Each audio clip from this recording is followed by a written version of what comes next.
परंतु गेल्या काही वर्षापासून या गावामध्ये आमचे सगळ्याचे श्रद्धास्थान असणारे आमचे बाबा अर्थात मधुकरराव पुढे महाराज सातत्याने येत आहे आणि तरुणांमध्ये एक नवं चैतन्य निर्माण करण्याचं काम त्यांनी केलं आहे सर. आणि म्हणून हा सोहळा आता एक लोक उत्सव म्हणून सुरू झालेला आहे. हे आमचं एक 4-5 वर्ष आहे की आध्यात्मिक कार्यक्रमासोबतच काहीतरी एक अभिनव उपक्रम आपण केला पाहिजे असं ठरलं आणि 153व्या मंडळीसारखे काम करत असतात आणि मला वाटतं त्याच्यासाठी एकदम जोरदार काढायचं.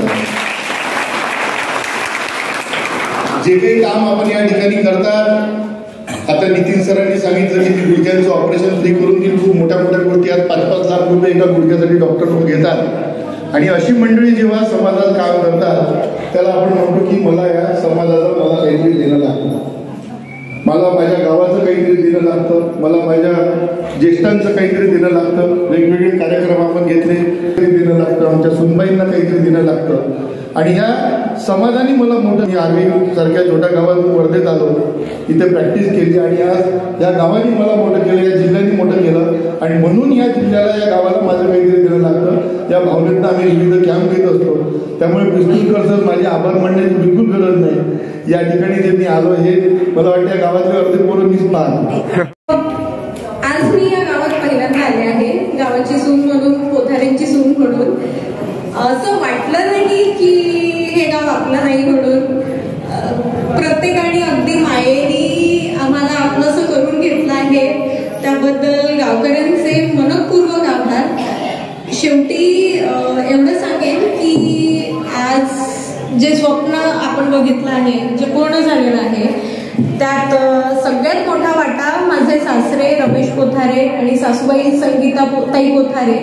त्यांची मेहनत, त्यांचे स्वप्न हेच आहेत ज्यामुळे आज आम्ही इथवर आलो आहे. तर धन्यवाद. आणि या गावाचे ऋण म्हणून आणि या गावाचे मुलं म्हणून आम्हाला एवढंच सांगायचं आहे, डॉक्टर नितीन आणि मी डॉक्टर श्रेया, आम्ही एवढंच बोलूया की कधीही कुठेही कोणालाही काहीही गरज पडत असेल आरोग्याविषयी किंवा इतरही, आमचा फोन नंबर सगळ्यांकडे आहे. मनात विचार न करता नंबर डायल करा. आम्ही आमच्या परीने प्रत्येक वेळेला तुमच्या मदतीला धावतो. धन्यवाद. As a guest, as a physiotherapist doctor म्हणून ज्या सगळ्यांनी बोलवले आहे, आज इथले हर एक पेशंट हा माझा ओळखीचा व्यक्ती आहे. तो ज्या मायेने, ज्या प्रेमाने मला त्यांच्या प्रॉब्लेम सांगते आहे आणि मी प्रयत्न केला आहे की मी त्यांना काय झालं आहे, त्याच्यावर तुम्ही काय करू शकता, हे एकदम सोप्या आणि साध्या भाषेमध्ये सांगण्याचा प्रयत्न केलेला आहे आणि ते काय करू शकतात, ज्या काही गोष्टी पुन्हा वाढणार नाही. जसे आज मी पाहिलं आहे की सगळ्यात जास्त प्रॉब्लेम हा एजेड लोकांना गुडघ्यांचा झालेला आहे.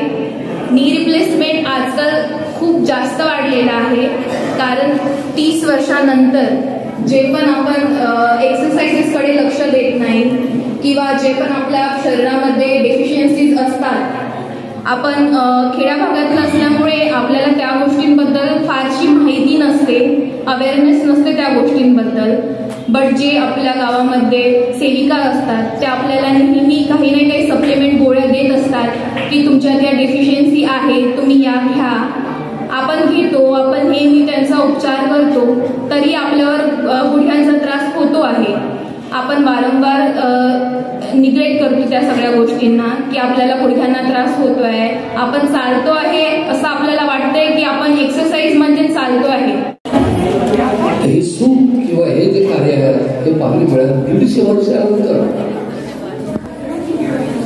आबाजी महाराजांच्या नावानं डॉक्टर मंडळी येऊन आणि ते आपल्याच गावातले डॉक्टर झालेले. आबाजी महाराजांची कृपा. टाळी वाजून द्यायला टाळी वाजून. 150 वर्षाच्या अगोदर आम्ही इथं नव्हतोय बाकी सगळं. आम्ही जे आता दिसतोय 150 वर्षाच्या अगोदर दुसरेच आपले आई वडील आपले आजीबाजी असतील आपण म्हणून एक श्लोक म्हटला तुकोजी महाराजांनी, हाय संत दुनिया में जगे, हाय संत दुनिया में जगे, तब ही रही दुनिया खड़ी, इनके प्रतापों से अभी तक नहीं नीचे पड़ी. कितना पाप है जगत में अंदाज के बाहर चला, पर संतों के पुण्य से यह जग अभी तक ना डरा. बाबांच्या कृपेमुळं 150 वर्षापर्यंत चालत असलेला कार्यक्रम हळूहळू त्याचे फळ कसे लागत असतात की आजच्या या काळात बऱ्याच जणांच्या घरी व्यवस्था असतात की समय सगळ्याचा सारखा राहत नाही. राजा असते त्याचा कधी फकीर होते, कधी फकीर असते त्याचा राजा होते.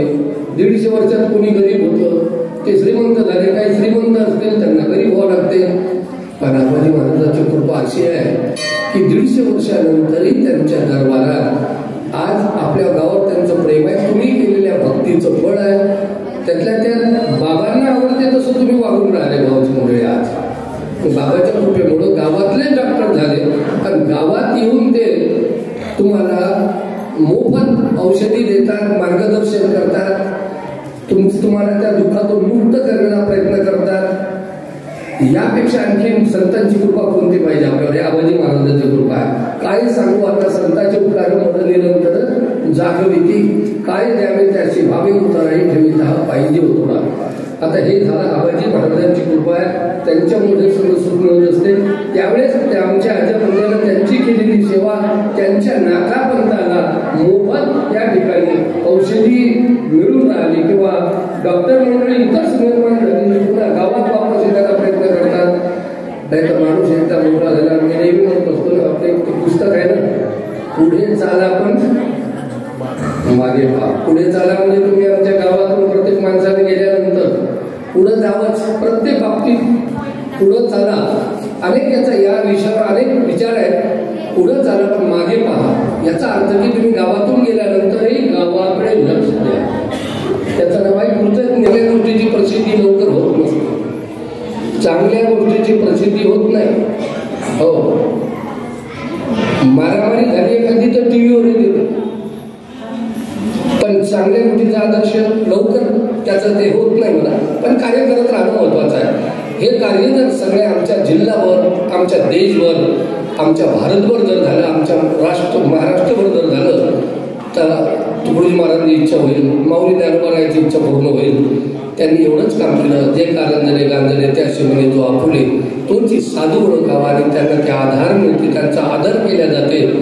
त्यांना हे सगळी व्यवस्था होते. आणि हे 5 वर्षापासून 5-7 वर्षापासून मी येऊन राहिलो. आता सगळं आमचं 15-20 वर्षाच्या अगोदर झालं. हे सगळे तरुण मुलं इच्छे बरेचसे काही व्यसनमुक्त झाले. आता 100% होत नाही. आम्ही खरं सांगतो पाहिलं तर हे व्यसन करू नका. तुकडोजी महाराजांचा घसा फाटला, त्यांनी आपलं जीवनच अर्पण करून टाकलं. आपण तर पैसे अर्पण करतो, पण त्यांनी जीवन अर्पण करून टाकलं. आपल्याला कदाचित सत्यात किंवा चांगल्या कामात पैसे करण्याची इच्छा, खर्च करण्याची होत नाही, आणि त्यांना छत्रपती शिवाजी महाराजांना आपलं जीवन या देशासाठी अर्पण करण्याची इच्छा निर्माण झाली. आपलं जीवनच गाडगे महाराज, तुकडोजी महाराज, आबाजी महाराज त्यांनी जीवन अर्पण केलं. त्यामुळं तुम्ही आपल्या याच्यात, मी नेहमी सांगतो ते कार्यकर्ते कधी कधी मी बोलतो की ज्या माणसाने 50,000 पगार असेल, वर्षाचे 50,000 6 लाख होतात, तर त्याच्यातले फक्त 5,000 त्या ज्यांच्याकडे 6 लाख कमाई आहे गावातून गेले, पुढं मोठे झाले, नोकरी लागले, तर 5,000 काढून ठेवा, फक्त 5,000. आणि ते कोणासाठी? याच्यानंतर कोणासाठी? मी ज्या गावात जन्मलो त्या गावासाठी 1,000. आता सांगितलं की शाळेसाठी काही मुद्दे सांगितलं, 1,000 शाळेसाठी अर्पण करा. जर पाठ्यपुस्तक नसेल आपल्या गावातल्या मुलांना, गरिबी आहे त्यांच्याकडे, त्याच्यासाठी 1,000.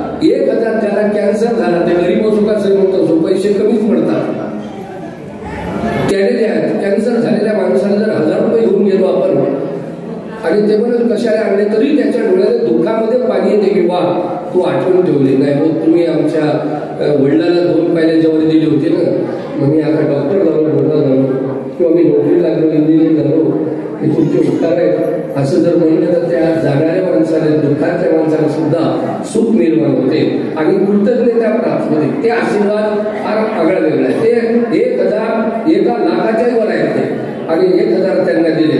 दुसरे 1,00,000 कोणाचं लग्न अडकलेलं आहे, त्या मुलीचं वडील व्यसन करतात किंवा काहीतरी अडचणीनं ते गरीब आहे, पैसे देऊ शकत नाही, लग्न आणलेलं आहे, तिला 1,000 जर दिला तर त्या मुलीला त्यांच्या घरच्या लोकांना आनंद होते. 3 आणि 14 नंबर गावातल्या सत्कर्मासाठी 1,000 द्या. आता झाले 4,000, आता राहिले 1,000 त्याने द्या की ज्या बाईची डिलिव्हरी झाली पण मालक व्यसन करते किंवा काही अडचण असं, असं नाही व्यसनच केलं म्हणजे अडचण येते असं नाही, काही अनेक संकट येतात. त्या बाईच्या घरी एका संधीची व्यवस्था नाही, पण तिची डिलिव्हरी झाली, तिने काजूचा शिरा कोण देईल?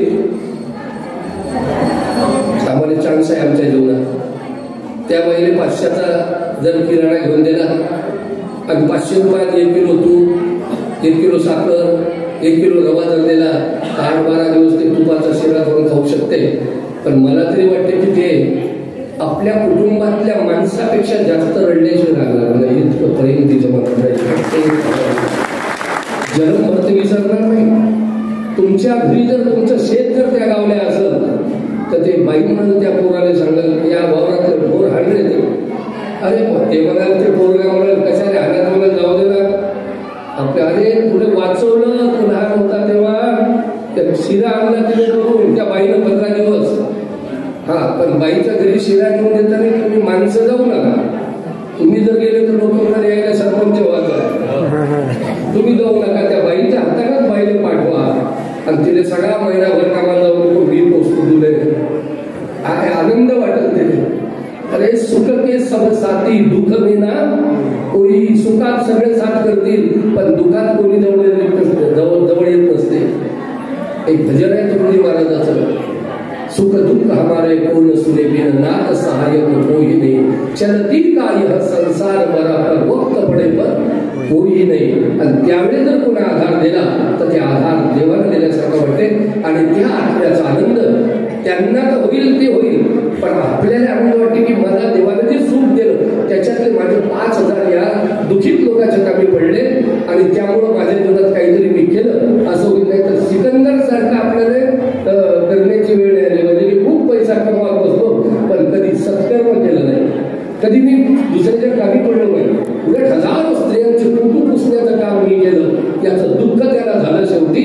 आणि जाताना दुःख तेवढंच झालं की मी परमार्थ किंवा दुसऱ्याचं काम करू शकलो नाही, मला सेवा भेटली नाही, याचं दुःख झालं. म्हणून त्याला हात खाली ठेवले होते की आपण रिकाम्या हातात झालं, हे संपत्ती माझ्याही कामी पडून नाही ना, मला बचावून राहिले, मी वाचूही शकत नाही आणि या संपत्तीचा काही चांगला आता या टाइमला काही उपयोग करू शकत नाही. तुम्ही सुद्धा जाताना काही नेत नाही, त्यामुळे तुम्ही सत्कर्म करा, माझ्यासाठी तुमच्यावर पाणी येऊ नये असं माणसाला लक्षात ठेवलं पाहिजे. आणि आपलं चालता चालता होईल तेवढा पण तुमच्यामध्ये 6 लाखातून 5,000 काहीच नाही झालं बरं तर महिन्याचे म्हणलं नाही मी, वर्षाचे फक्त 5,000 हे जर करत राहिलं